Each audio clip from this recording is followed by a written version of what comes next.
April 14, 1865, a date forever etched in American history. A night of celebration turned to national mourning as President Abraham Lincoln, the man who led a fractured nation through its darkest hour, fell victim to an assassin's bullet. This is the story of his tragic assassination, the motives behind it, and its lasting impact. The Civil War had finally come to an end.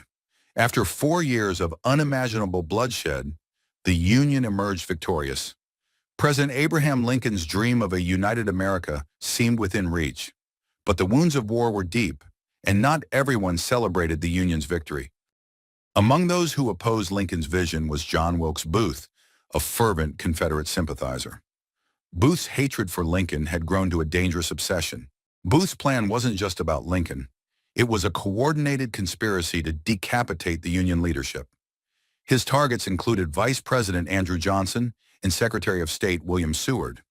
Booth believed that by eliminating these leaders, he could reignite the Confederate cause. The plan was ambitious but fraught with risks. Each conspirator had a specific target. Powell was to attack Seward in his home. Atzerodt was assigned to assassinate Johnson, and Booth himself would kill Lincoln. April 14, 1865, started like any other day. President Lincoln, weary from years of war, decided to attend a play at Ford's Theater with his wife, Mary Todd Lincoln.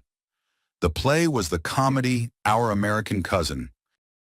Booth, familiar with the theater's layout, planned his attack meticulously. He waited for the perfect moment, a line in the play that would draw loud laughter from the audience, masking the sound of his gunshot. At 10:15 p.m., Booth pulled the trigger of his Derringer pistol, shooting Lincoln in the back of the head. Pandemonium erupted in Ford's Theater.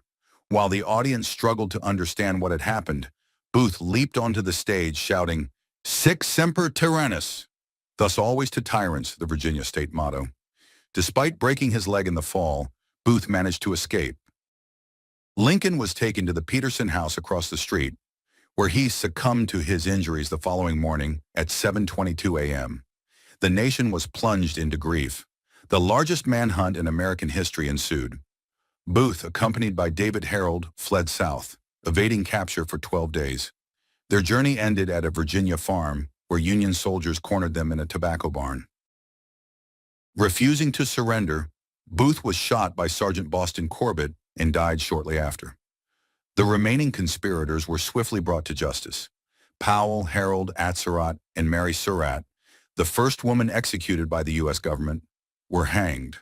Others faced lengthy prison sentences. Mary Surratt's role remains controversial, with debates over her level of involvement persisting to this day. Lincoln's death marked the first assassination of a U.S. president, shaking the nation to its core. Yet his vision for America endured.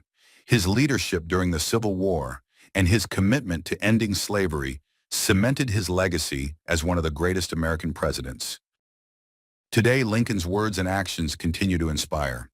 The tragedy of his assassination serves as a stark reminder of the cost of division and the enduring power of unity. Thank you for joining us as we revisited one of the most pivotal moments in American history. Don't forget to like, share, and subscribe for more stories that shape the world.